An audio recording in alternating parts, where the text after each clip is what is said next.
Hello guys! For today's video ay magluluto ako ng crispy pata. Hindi pala ako guys expert sa pagluluto pero ito yung way ng pagluluto ko. Para lumambot at masarap ang ating crispy pata, syempre ilalaga muna natin siya. Maglalagay ako ng bawang at sibuyas and then next yung black pepper. At para may lasa na, maglalagay ako ng 3 tablespoon ng rock salt. And then next, maglalagay ako ng 4 cubes para dagdag sa lasa and then 6 cups of water.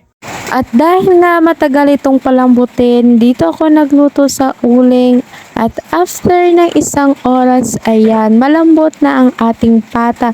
At kung galit ka sa mga chismosa mong kapitbahay, ibuntun mo lahat ng galit mo dyan. Tusik-tusukin mo ng malala katulad ng ginagawa ko. At after ko nga tinusok-tusok yung ating pata, naglagay ako ng rock salt kasi mas masarap yung rock salt.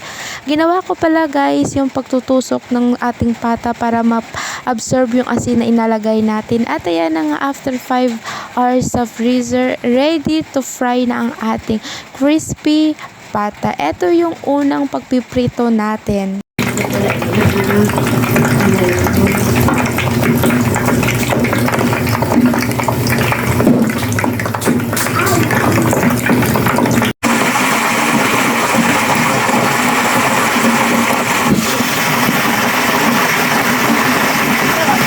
Mag-ingat pala kayo guys sa pagpiprito nito kasi grabe yung talsik talaga. Recommend ko takpan ninyo muna para hindi kayo matalsikan.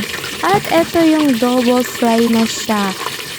At after ng ilang oras, eto na ang aking version ng crispy pata.